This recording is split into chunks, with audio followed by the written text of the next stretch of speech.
Hola, hola, sean bienvenidos a un estudio más de la Palabra de Dios.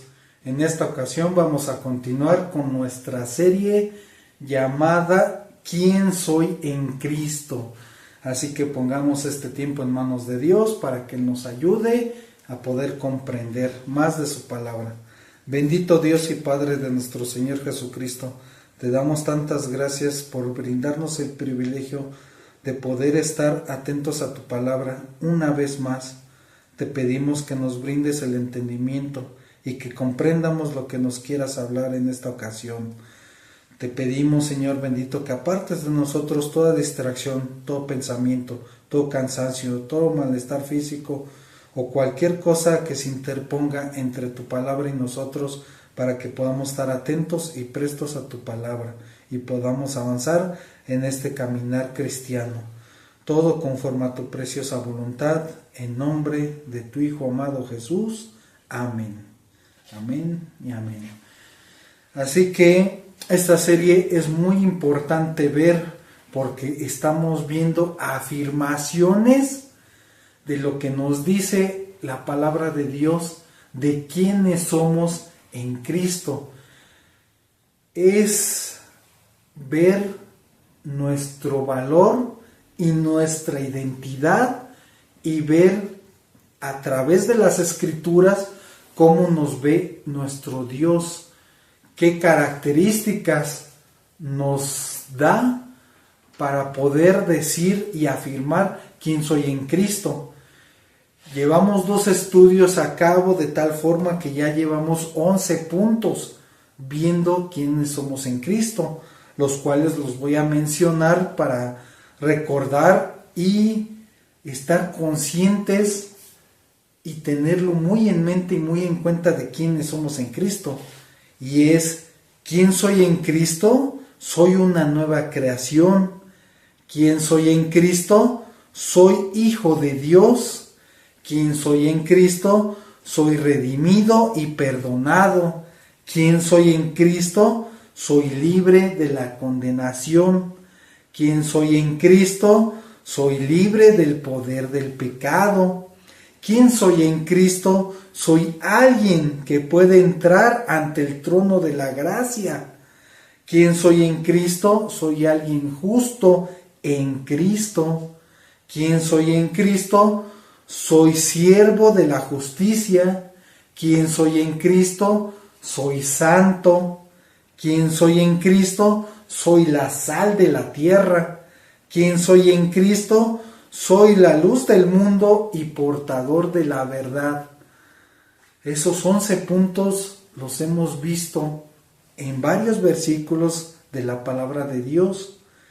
Continuando con los puntos, vamos al siguiente punto, que es el punto número 12. Algo tan interesante que dice, ¿quién soy en Cristo? Soy amigo de Cristo.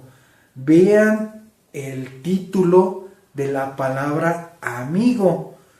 Nosotros podemos ponernos a pensar realmente, y hasta existe la frase que se dice que los amigos se cuentan con una sola mano y sobran muchos dedos. ¿Qué quiere decir?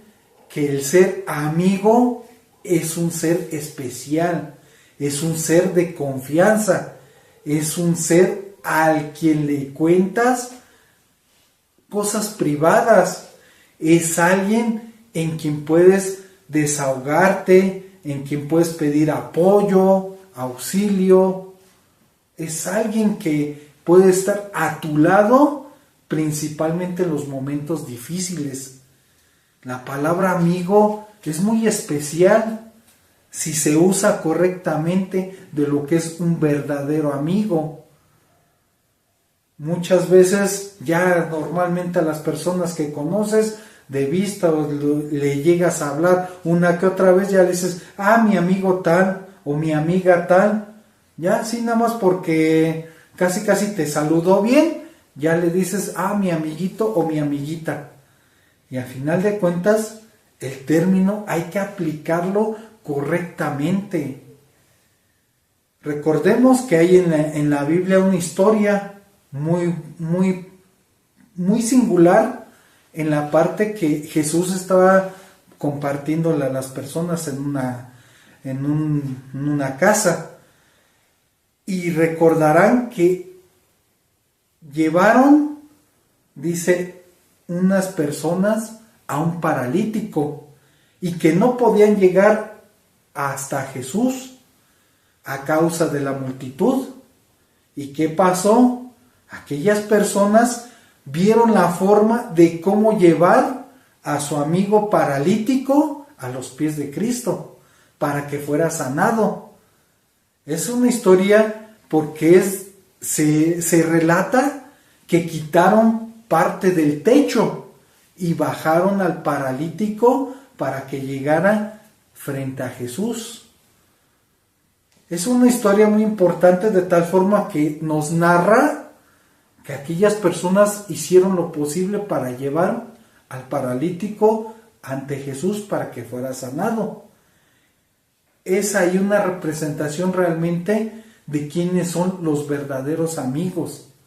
Aquellos que buscan tu bienestar, aquellos que se preocupan por tu condición, aquellos que ven si traes algo encima, si padeces por algo, buscan la manera de cómo ayudarte a solucionar el problema.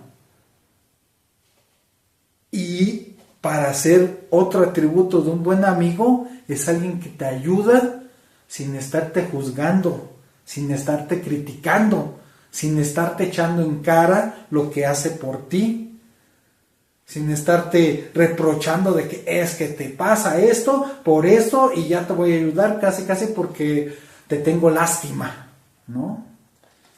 Un verdadero amigo lo hace sin reprocharte, sin preguntarte, sin cuestionarte. Ese es el verdadero amigo. Todo esto lo menciono para que veamos el contexto o podamos tener un panorama general de lo que es un amigo.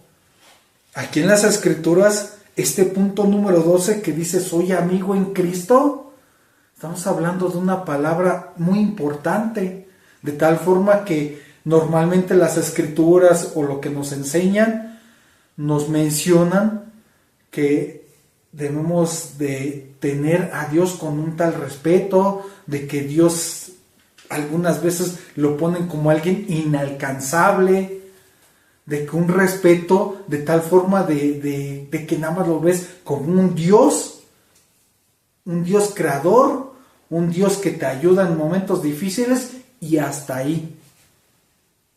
Pero vemos en la Escritura que hay algo mucho más allá. Vemos en la Escritura de que podemos tener una relación y una comunión real, viva, eficaz, orgánica, una comunión íntima con nuestro Creador.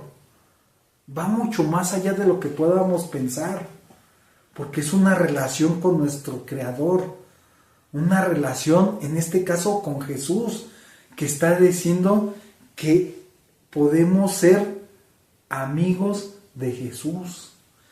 ¿Y esto dónde lo encontramos en las Escrituras? Acompáñeme al libro de Juan, en el capítulo 15, verso 15. Vamos a ver cómo nos dice las Escrituras que somos amigos de Cristo. Nos dice, ya no os llamaré siervos, porque el siervo no sabe lo que hace su Señor, pero os he llamado amigos, porque todas las cosas que oí de mi Padre os las he dado a conocer. En este contexto estamos viendo que nos dice el mismo Señor Jesucristo que ya no nos va a llamar siervos. En este caminar cristiano es por etapas, es una carrera de tal forma que un paso muy importante es aprender a ser siervos de Cristo. Hemos visto que siervo es alguien que está bajo la autoridad y voluntad de alguien. En este caso, al ser siervos de Cristo, estamos bajo la voluntad y autoridad, no de cualquier persona, estamos bajo la autoridad de Cristo. Es algo tan impactante, tan importante, tan agradable y tan excelso, que estamos bajo la voluntad y la sujeción del Rey de Reyes. No es cualquier persona, es al contrario, decir somos siervos de Cristo es un privilegio y un honor. Ser siervos de Cristo es un privilegio porque Él está mirando nuestra condición tan mal de nosotros, que sin en cambio a la condición de pecado de cada uno de nosotros que llevábamos en nuestra vida, Él vino a dar su vida por nosotros y vino a hacernos hijos de Dios, vino a reconciliarnos con nuestro Padre y nos hace siervos para que le pertenezcamos a Cristo. Es algo tan importante y es un gran privilegio ser un siervo de Dios y estar sujeto en sumisión, en obediencia, en servicio a Dios. ¿Cómo no vamos a obedecerle a alguien que nos da todo? No vamos muy lejos, simplemente nos da la vida, nos da el privilegio de amanecer, nos da el privilegio de convivir con personas, de tener ciertas cosas y bienes materiales. Nos da tantas cosas nuestro Dios. ¿Cómo no vamos a tener en nuestra mente que es un privilegio servirle a Dios? No tomarlo como siervo de que hay una condición de bajeza, una condición de pobreza, de menosprecio. Todo lo contrario. Un siervo es alguien que está al servicio de su Señor. En este caso, de nuestro Señor Jesucristo. Esto es en contexto lo que está diciendo, que ya no nos va a llamar siervos. ¿Y qué dice lo más importante? Porque el siervo no sabe lo que hace su Señor. Normalmente cuando las personas están bajo la autoridad de alguien, ese alguien no les dice voy a hacer esto, voy a hacer aquello, o lo voy a hacer por esta razón y por esto. No dan explicaciones normalmente, no les dicen los porqués. Siempre agarran y dan la instrucción, giran las órdenes, mandan y dicen y se hace. Y no explica nada. Muchas veces inclusive hasta son autoritarios, de que lo haces porque a mí se me da la gana. En este caso, en el contexto, ahí está diciendo que el siervo no sabe lo que hace su Señor, porque su Señor automáticamente es independiente. Que dice a continuación, que dice, pero os he llamado amigos. Nuestro Señor Jesucristo ya dice, ya pasaste la etapa de ser siervo, ya pasaste esta etapa, ahora tienes una nueva etapa del cual ya pasas a formar parte de ser amigo. Y Él dice, ¿por qué?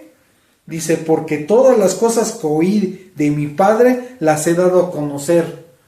Esto es en contexto de que para que generes una relación de confianza con alguien, normalmente cuando ya empiezas a llamarle amigo es porque te cuenta cosas privadas, te cuenta secretos, te cuenta cosas íntimas, cosas que a lo mejor no te debería de estar diciendo. Pero sin en cambio, a través de esa confianza de brindarte esos secretos, ya empieza a generar cierta confianza de tal forma que dices, bueno, entonces yo también te voy a confesar algo que traigo, yo también te voy a contar un secreto que tengo. Ya empieza una relación más personal, más privada, de tal forma que hay una conexión más allá de una relación personal simplemente. Y aquí nos podemos preguntar, dice, porque todas las cosas que oí de mi Padre os las he dado a conocer.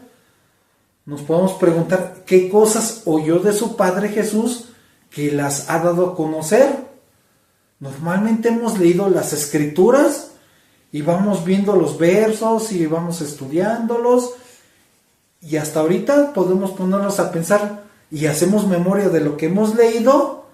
No recordamos algo que diga Jesús, esto me lo dijo mi Padre y se los comunico a ustedes. Y es una forma de hacernos una pregunta muy válida. ¿Qué cosas oyó de su Padre que nos las dio a conocer? Acompáñeme ahora ahí mismo, un capítulo atrás, Juan 14, vámonos al verso 26, que nos dice, mas el Consolador, el Espíritu Santo, a quien el Padre enviará en mi nombre, Él os enseñará todas las cosas y os recordará todo lo que yo os he dicho. Ahí prácticamente nos está diciendo algo que el Padre va a realizar. Eso es una parte de estar diciendo como relación de confianza.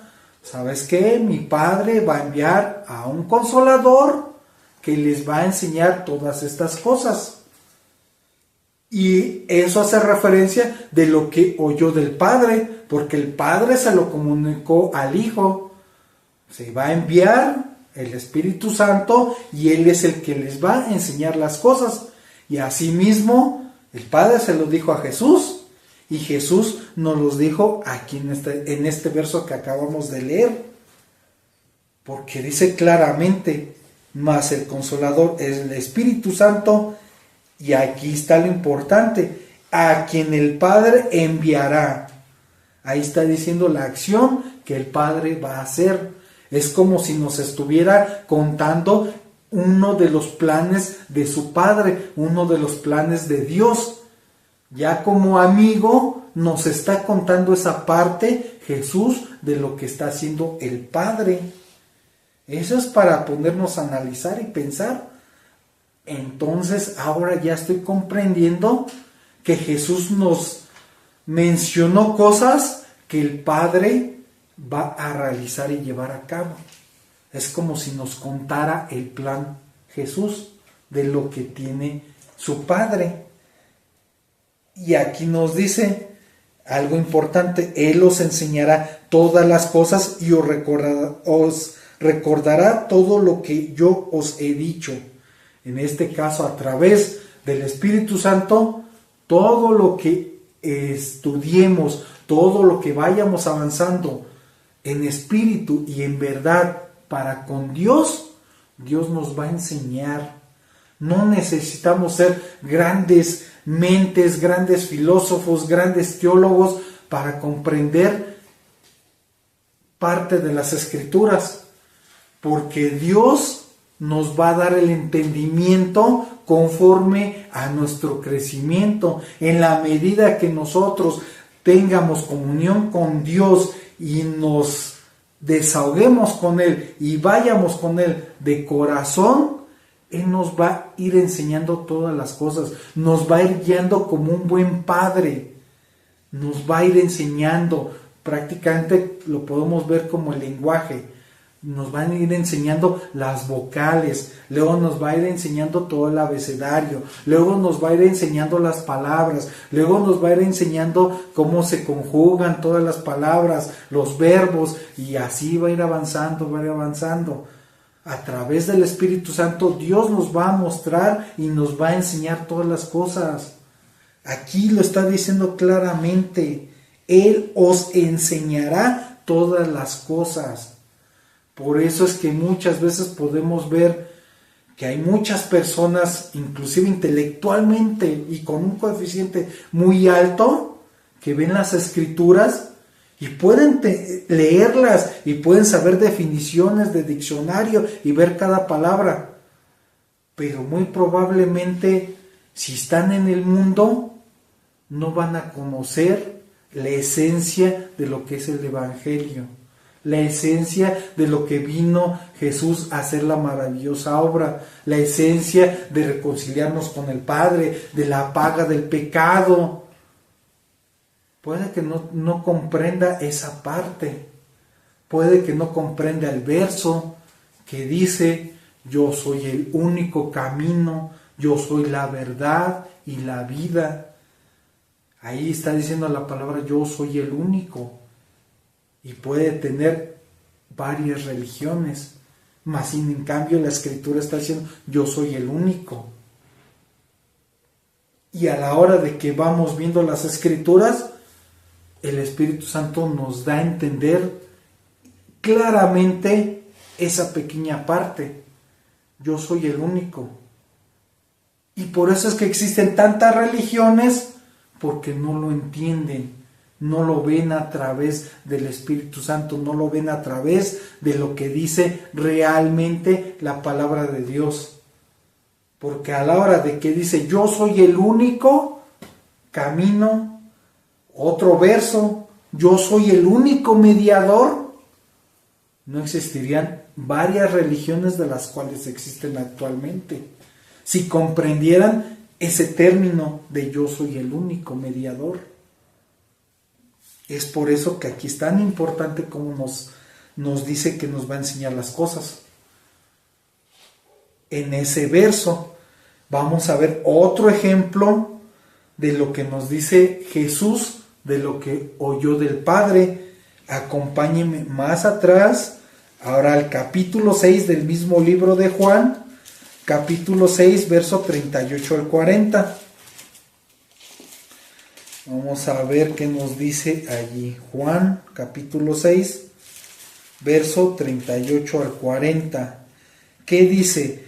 Porque he descendido del cielo, no para hacer mi voluntad, sino la voluntad del que me envió. Y esta es la voluntad del Padre, el que me envió, que de todo lo que me diere, no pierda yo nada, sino que lo resucite en el día postrero. Y vean lo que nos dice, una confesión de su Padre. Dice: y esta es la voluntad del que me ha enviado, que todo aquel que ve al Hijo y cree en Él tenga vida eterna, y yo le resucitaré en el día postrero. Ese es otro ejemplo que nos está diciendo el mismo Señor Jesucristo. Nos está comunicando la voluntad del Padre.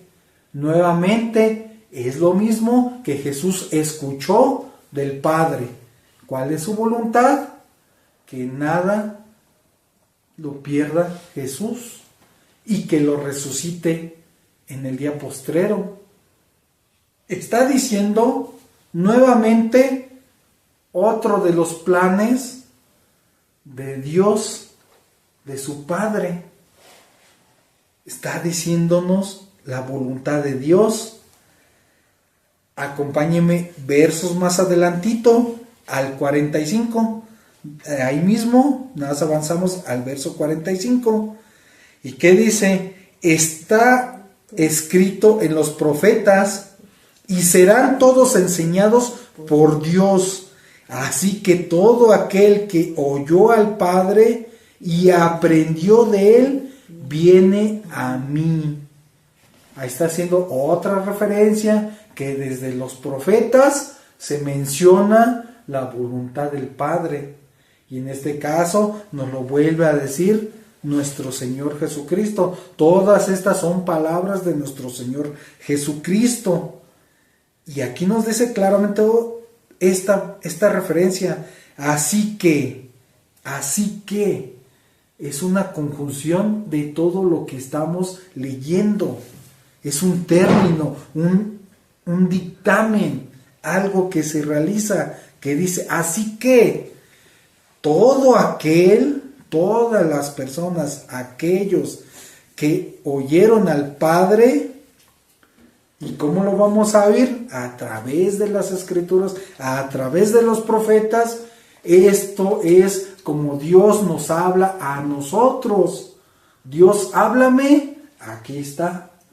Aquí, mediante las escrituras, Dios te habla. Dice, aquel que oyó al Padre y aprendió de él, ¿qué dice? Viene a mí. Comprende que Jesucristo es el Hijo de Dios, que Jesucristo vino a hacer la obra, vino a rescatarnos de la condenación del pecado. Nos está confesando la voluntad del Padre. Ahora vámonos otro capítulo más hacia atrás del mismo libro de Juan, capítulo 5, verso 21 al 24. Nos dice lo siguiente, Juan capítulo 5, verso 21 al 24. Porque como el Padre levanta a los muertos y les da vida, así también el Hijo a los que quiere da vida. Porque el Padre a nadie juzga, sino que todo el juicio dio al Hijo. Ahí también nuestro Señor Jesucristo nos está diciendo la autoridad que el Padre le está otorgando al Hijo de el juicio. Ahí nos está diciendo Jesús claramente, yo me puse de acuerdo, yo estoy en acuerdo con Dios, con mi Padre, a través de la obra que estoy realizando, y Él me ha otorgado el juicio. Y que está diciendo claramente que se lo está otorgando. Todo el juicio dio al Hijo. Y nos podemos preguntar, bueno, si Dios es Dios, ¿para qué le dio el juicio a Jesús? ¿Para qué se lo dio? Si Él es Dios y puede hacerlo. Es parte del plan que nos está contando Dios, nos está contando Jesús. Por eso es importante que veamos que ya está haciendo amigos, porque ya nos está contando el plan, la voluntad y los términos y los acuerdos que tiene con Jesús. Y también nos dice en el verso siguiente, verso 23, ¿para qué? Para que todos honren al Hijo como honran al Padre. El que no honra al Hijo, no honra al Padre que le envió. Y nos está diciendo el para qué. Nos está diciendo el motivo del por qué se decidió que Dios el Padre le diera el juicio al Hijo. ¿Para qué? Para que lo honren, para que no se queden como una secta de que todo el Padre, todo el Padre, todo el Padre, y solo Jesús, pues un gran profeta, un gran hombre de Dios que vino a darnos un mensaje. Y toda la honra, toda la honra, toda la honra para Dios. Que sí es bueno, toda la honra y toda la gloria para Dios, pero también aquí está diciendo que también para el Hijo es la honra también. Para el Hijo que le dio Dios el juicio para que lo honren. Y aquí está diciendo claramente que dice para que todos honren al Hijo como honran al Padre. No está diciendo para que al Hijo lo honren menos que al Padre. Está diciendo el cómo. De la misma magnitud que se honra al Padre, la misma magnitud se honre al Hijo. Por eso está diciendo claramente la palabra cómo. Está diciendo se honre de forma igual, equitativa.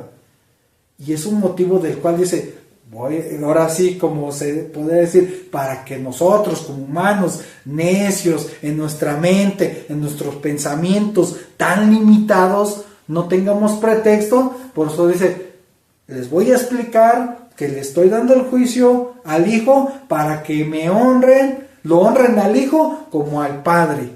Ya. Está dando explicaciones. Y hay que seguir las indicaciones como es. La Biblia no es de que yo creo que puede ser así. Yo creo que, como la secta, es que creemos que debemos de honrar a Dios porque Él es el Dios creador y Jesús solamente fue un gran profeta. Por eso lo debemos de honrar en menor ocasión. Y es un error de interpretación porque se van a la lógica y nuestra lógica humana, pues debemos de honrar al jefe, al padre, más que a los hijos. Pero es nuestra lógica humana. En este caso es las escrituras. Toda la escritura es inspirada por Dios. Toda la escritura es lo que es por la voluntad de Dios. Y esto nos dice tal cual, punto y coma, cómo se deben de hacer las cosas y cómo se deben de interpretar las cosas, para no caer en esos errores de interpretar por nuestros razonamientos, por nuestra mente, por nuestras emociones. Es muy importante ver las escrituras. Con eso ya estamos viendo que podemos ser nosotros ya al conocer, se puede decir que entre comillas, los secretos, porque se descubren hasta que los empiezas a estudiar. Ya que estás viendo y te está confiando la voluntad, los planes y todo del Padre a través de Jesús, es porque ya estamos llegando al grado de ser sus amigos. Por eso dice, ya no os llamaré siervos, sino ya os llamaré amigos. ¿Por qué? Porque nos hemos dedicado a estudiar y aprender y acercarnos a Jesús. Por eso ahora somos, ¿quién soy en Cristo? Soy amigo de Cristo, con toda la confianza, soy su amigo. Punto número 13, ¿quién soy en Cristo? Soy elegido por Cristo para llevar su fruto. Escuchen muy bien, soy elegido por Cristo, la palabra elegido es por medio de Él. Soy elegido por Cristo para llevar, escuchen bien, llevar su fruto, algo que nos ha brindado. Acompáñenme a ver ese detalle ahí mismo en el libro de Juan, en el capítulo 15, verso 16. Juan capítulo 15, verso 16. Que nos dice, no me elegiste vosotros a mí, sino que yo os elegí a vosotros y os he puesto para que vayáis y llevéis fruto y vuestro fruto permanezca, para que todo lo que pidiereis al Padre en mi nombre, Él os lo dé. Vean el contexto de esta parte que nos está diciendo este verso, que nos dice, yo os he puesto. Ahí está diciendo que Jesús nos ha puesto, por voluntad de Él, nos ha puesto a nosotros. Estamos viendo por qué nos pone a nosotros, porque ya somos siervos, ya somos sus amigos. ¿Y qué pasa? Cuando eres amigo de alguien, tu amigo que tiene la confianza te dice, vamos a realizar este proyecto, vamos a hacer esto o aquello, o te dice, ¿sabes qué? Hazme el favor, llévale este mensaje a tal persona, dile esto a tal persona, hay que hacer esto. Ya como amigo ya te tiene la confianza de que sabe que vas a hacer lo que se te indica. Viendo este contexto, por eso nos está diciendo que nos escogió para que vayamos y llevemos fruto. No está diciendo, ok, ya eres siervo, ya eres amigo, adelante, avanza, lleva fruto. Hay que hacer obra. Estamos llamados a servir. ¿Qué dice? Y llevéis fruto. ¿Y qué dice? Y vuestro fruto permanezca. ¿Qué quiere decir? Que al hacer la obra tiene que permanecer, tiene que ser de calidad, tiene que ser de corazón, en espíritu, en verdad. No es hacer por hacer, no es cumplir por cumplir, no es asistir por asistir. Es realmente hacerlo y llevar fruto de tal forma que permanezca, que deje un impacto en las personas, que deje huella, o como quien dice, que por lo menos se deje la espinita de lo que se hace o lo que se dice. Es llegar a hacer de calidad las cosas. Ahora podemos ver que un fruto, ¿qué puede ser? En este caso que estamos viendo las Escrituras, un fruto es el resultado de la comunión con Dios, y al ser su amigo debemos de llevar un buen fruto, porque no somos amigos de cualquier persona, somos amigos de Jesús, somos amigos del gran Maestro, del Señor de señores, del Rey de reyes, de aquel que nos dio un gran ejemplo en todo el ministerio que está relatado aquí en las Escrituras. No tenemos a cualquier amigo, es un amigo poderoso, es un amigo celestial, es un amigo vivo. Recordemos que Él resucitó, Él dio su vida por nosotros y Él resucitó. Y Él dijo que va a estar con nosotros todos los días hasta el fin del mundo. Son palabras de Él mismo, Él lo dijo. Ahora, acompáñeme al libro de Gálatas, capítulo 5, verso 22 al 23. Gálatas 5, verso 22 al 23, que nos dice acerca de los frutos. Dice: mas el fruto del Espíritu es amor, gozo, paz, paciencia, benignidad, bondad, fe, mansedumbre, templanza. Contra tales cosas no hay ley. La palabra benignidad, para que lo podamos comprender, es alguien que es amable. Es alguien con un carácter amable. Eso es parte de la benignidad. Eso son los frutos. ¿Y qué nos está diciendo lo que acabamos de leer?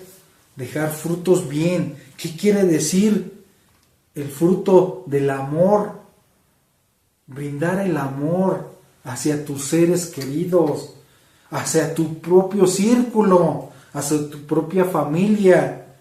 En el caso de personas grandes, ya hacia tu esposa, hacia tu esposo. Si tienes hijos, hacia tus hijos, el amor en tu círculo primario, hacia tus papás. Mostrarles el amor, dar fruto de calidad, amarlos de verdad. Todos somos humanos, todos cometemos errores, y es amar a las personas. Recordemos que es como Cristo nos amó a nosotros, siendo un pecadores, Él se entregó por nosotros. ¿Y qué dice? Un gozo, el fruto del gozo, mostrarle a las personas, por ejemplo, de que puedes no tener cosas materiales, pero tienes un gozo con lo que tienes, disfrutas lo que tienes, lo compartes con tu familia. Y puede que no tengas grandes riquezas, pero lo que tienes el gozo. Es una parte de disfrutar en gozo de los bienes materiales.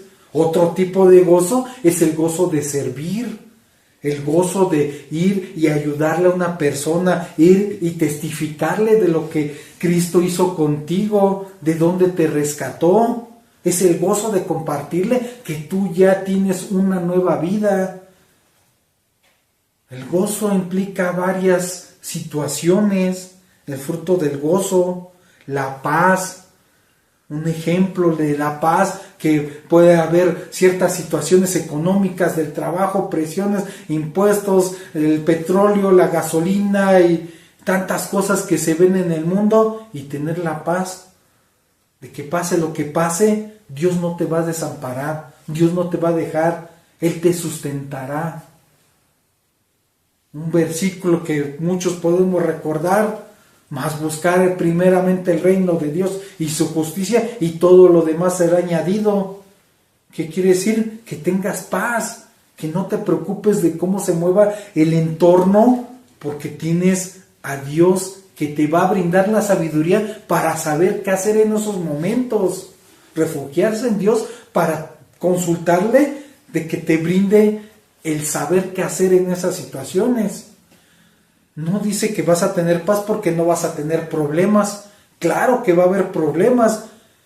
Día con día llegamos a enfrentar ciertos tipos de situaciones. Pero aquí te está hablando de que vas a tener una paz porque vas a saber, si te refugias con Dios, vas a saber cómo afrontar las situaciones. La paciencia. Aquí podemos ver la paciencia. ¿Cómo puedes brindar ese fruto de paciencia? Con tu esposo, con tu esposa. Es una gran parte de paciencia. Paciencia para con los hijos, cuando empiezan a tener cierto tipo de rebeldía. Y la paciencia va ligada con el amor, porque a través de la paciencia y del amor vas a saber cómo ir conllevando esas situaciones. Lo mismo, no es que haya familias perfectas, sino simplemente hay que tener paciencia. Y hay paciencia para muchas cosas. Esto es a grandes rasgos. La amabilidad con las personas. Si tienes la oportunidad de ayudarle a alguien, ¿en qué te ayudo? Te llevo esto, te acompaño. Ser amable con las personas.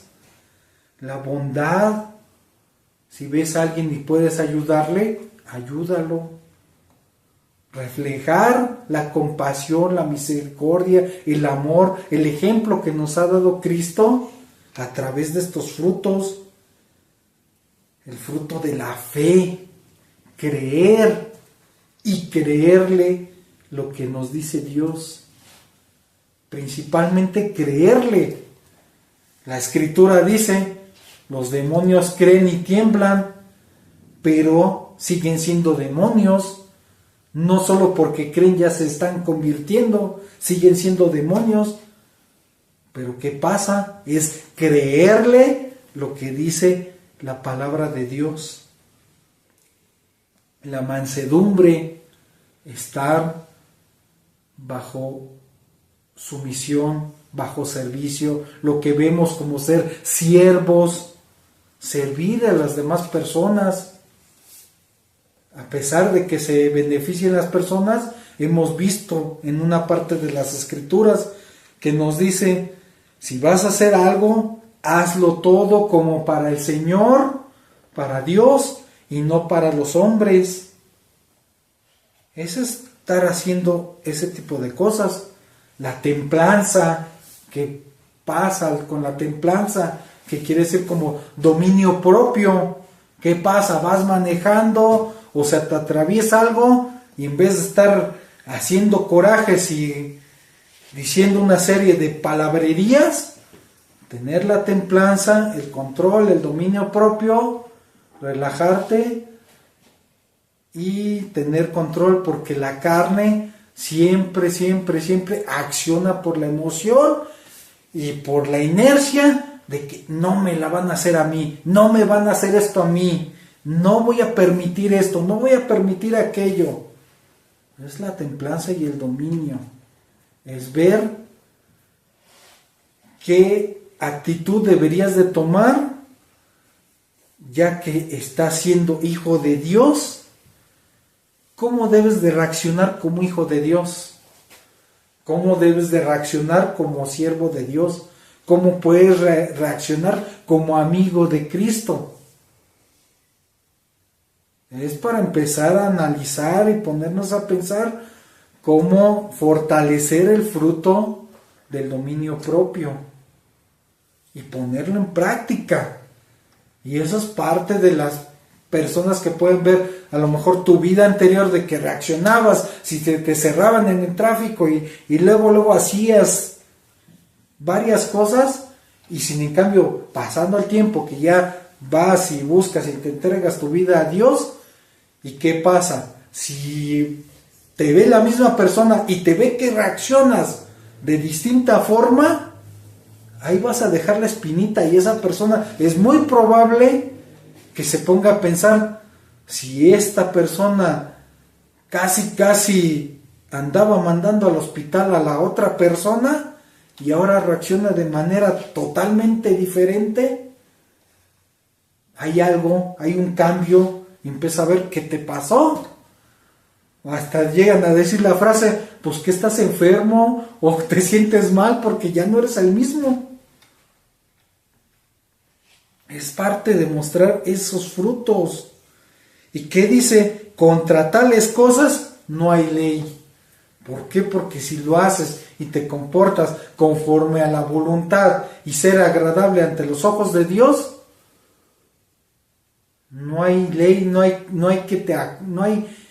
cosa que te acuse de tal forma que te señale. ¿Por qué? Porque estás haciendo lo agradable ante Dios y estás actuando de forma correcta con los frutos del Espíritu. Eso es parte de todo lo que estamos viendo de los frutos, todo lo que tenemos.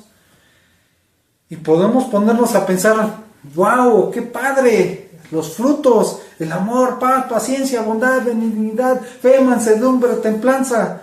¡Wow! ¡Qué bonito! ¡Qué padre! ¿Y qué pasa si dejamos hasta aquí este mensaje? Vamos a salir bien motivados. Somos amigos de Jesús, somos amigos de Cristo. Tenemos los frutos del Espíritu Santo, tenemos el poder. ¿Y qué pasa? Lamentablemente, si lo cortamos hasta aquí, llega a ser un mensaje motivacional. Y lamentablemente, en las Escrituras está que va a haber falsos maestros, que va a haber infiltrados, que va a haber lobos rapaces, que hasta aquí van a dejar los mensajes. Van a leer las Escrituras, los van a exponer las Escrituras, pero lo van a dejar hasta donde las personas se quedan motivadas. Y qué padre estuvo el mensaje, y qué bueno, soy amigo de Jesús y puedo hacer lo que yo quiero porque tengo todos los frutos del Espíritu Santo, porque así lo dice la Escritura. Amén, aleluya, gloria a Dios. Y ahí sigo. Pero si no lo hago correctamente, ¿qué es lo que pasa? Vamos a seguir este versículo siguiente, que está ahí pegadito, que es el verso 24. Y ponga mucha atención con lo que dice: pero los que son de Cristo, y estamos diciendo el pero. Todo se escuchaba muy bien, pero ahí hay un pero. Los que son de Cristo, ¿qué dice? Y subráyenlo: han crucificado la carne con sus pasiones y deseos. ¿Qué quiere decir con eso? Que realmente todo se escucha muy bien, pero ¿qué dice? Han crucificado la carne. ¿Y qué crucifican de la carne? Sus pasiones y deseos. ¿Qué quiere decir? Que deben de dejar el pecado a un lado, que deben de hacer las cosas correctamente para con Dios. Ahí los mensajes, cuando ya dejan de ser motivacionales, es cuando se les comienza a decir a las personas: aguas con el pecado, no puedes seguir jugando con el pecado, no puedes seguir viendo cosas ilícitas, no puedes estar transando, no puedes estar defraudando, no puedes estar haciendo muchas cosas, engañando a tu esposa, y vas a poder decir: soy amigo de Cristo y tengo estos frutos, y tener una doble vida, una doble moral. Y aquí es cuando ya empiezan las personas a ver: ah, caray, tengo que crucificar mi carne, tengo que cambiar mi estilo de vida, tengo que renovar mis pensamientos. Tengo que dejar mi antigua naturaleza. Tengo que dejar mi pecado. Tengo que entregarme a Cristo. ¿Cómo vas a dar buenos frutos si tienes una doble vida? Si tienes una doble moral. Por eso dice claramente, pero los que son de Cristo, ahí está diciendo, los que verdaderamente le pertenecen a Cristo, son todos aquellos que han crucificado la carne. Y ojo, no digo que seas perfecto, no digo que ya no cometas ningún pecado, ninguna acción mala, porque seguimos batallando con el pecado mientras vivamos en este cuerpo de carne. Seguimos viviendo en el pecado con nuestros pensamientos. Se nos llegan a ir los ojos, se nos llegan a ir los pensamientos con otras cosas. Seguimos pecando, pero no de la medida, de la forma que lo llevábamos haciendo en nuestra antigua vida, en nuestra antigua naturaleza. Hemos visto que tenemos una transformación. Cristo se lo dijo a Nicodemo, Jesús se lo dijo a Nicodemo, es necesario nacer de nuevo, es necesario dejar tu antigua naturaleza. Por eso este mensaje motivacional debe de ir juntamente y pegado con esta parte. Vuelvo a leer nuevamente para que nos quede muy en mente. Pero los que son de Cristo han crucificado la carne con sus pasiones y deseos. Eso es muy, muy importante. Ahí mismo en Gálatas, otro verso que es muy conocido también a esta altura del partido, que nos dice Gálatas 2:20, otra parte, que dice, con Cristo estoy juntamente crucificado. ¿Y qué dice? Y ya no vivo yo, mas vive Cristo en mí. Y lo que ahora vivo en la carne, lo vivo en la fe del Hijo de Dios, el cual me amó y se entregó a sí mismo por mí. Vean esto tan interesante, tan importante, que está diciendo, con Cristo estoy juntamente crucificado. Ya no vivo yo, ya no vivo en mis pasiones, en mis deseos, en mis acciones que llevaba anteriormente. ¿Por qué? Porque ahora vive Cristo en mí. ¿Y cómo vive Cristo en mí? Y ahora por la fe. ¿Y por qué fue todo ese resultado? Porque Él se entregó por cada uno de todas las personas que lo acepten y lo reciban como su Señor y su Salvador en su corazón. Todos aquellos que acepten el regalo, todos aquellos que realmente vean el verso. Acompáñenme a ver ese verso para recordarlo. Juan 3:16 hasta el 18. Es un verso muy conocido, pero poco meditado. Juan 3:16, para cerrar con esto y ver esto tan importante que dice, porque de tal manera amó Dios al mundo, que ha dado a su Hijo unigénito, para que todo aquel que en Él cree no se pierda, mas tenga vida eterna. Vean eso tan maravilloso que nos está diciendo. ¿Y qué nos dice? Porque no envió Dios a su Hijo al mundo para condenar al mundo, sino para que el mundo sea salvo por Él. Él lo dio y lo envió por un motivo, por una razón, para salvar a todo el mundo. Lo hizo por un gran amor tan impactante de dar a su Hijo en rescate por todos, por los malos, los muy malos que podemos pensar. Él lo dio por todos. Vean a continuación el verso 18. Ojo, mucho ojo con esto. Esto es para ponerle mucha atención. El que en Él cree no es condenado, pero el que no cree ya ha sido condenado, porque no ha creído en el nombre del unigénito Hijo de Dios.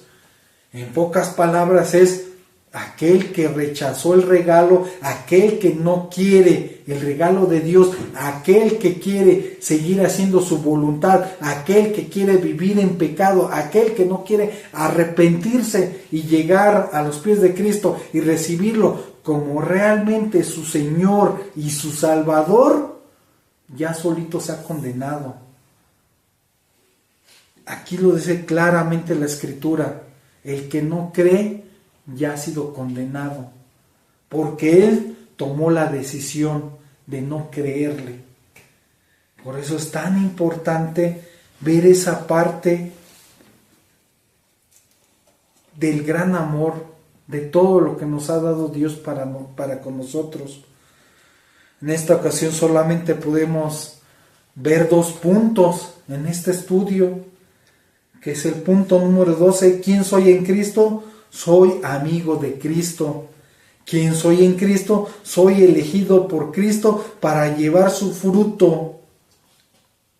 Y ya vimos todo en contexto, el por qué debe de ser un fruto de calidad, un fruto de amor, un fruto de compasión, de misericordia. Ya estamos viendo un contexto del por qué son todas estas cosas. Así que como amigos también tenemos una responsabilidad, porque si fuéramos amigos nada más de que Jesús nos beneficie a nosotros, nosotros ya no somos su amigo de Él, porque nada más lo estaríamos usando por conveniencia, y a la hora de usar a una persona por conveniencia ya no se llama amigos. Ya está lejos de ser amigos, es abuso. Y lo otro, como somos amigos, también tenemos una gran responsabilidad de llevar fruto, y fruto que permanezca, así dice la Escritura, que deje huella. Y con esto concluimos este estudio número 3 de ¿Quién soy en Cristo?, de esta serie. Los invito y los animo a que sigan viendo toda esta serie, porque vamos viendo cómo va hilado y lleva una secuencia de tal forma que vamos comprendiendo el contexto en la medida que vamos avanzando en esta serie. Así que muchas gracias por su tiempo y cerremos con una oración para darle gracias a nuestro Dios por este tiempo. Gracias, bendito Padre Celestial, por estas enseñanzas que nos brindas y nos abres nuestra mente para comprender más las Escrituras, para comprender realmente qué es lo que quieres de nosotros y cómo nos ves. Gracias por este estudio. Ayúdanos a comprender tu palabra, a guardarla en nuestro corazón y sobre todo llevarla por obra, llevarla a cabo. No ser solamente oidores de la palabra, sino hacedores. Te pedimos que nos guardes y nos guíes para seguir en esta carrera y sigamos avanzando y podamos llegar a dar mucho fruto, abundante fruto, no por nuestra propia fuerza, sino por tu propia voluntad, por tu fuerza, por tu amor, por tu bondad, porque eres tú el que nos brinda todo esto, porque sin ti nada somos. Hay un versículo que dice que tú eres la vid y nosotros los pámpanos, y nosotros debemos de comportarnos como buenos pámpanos y llevar fruto a través de ti, porque tú eres la vid.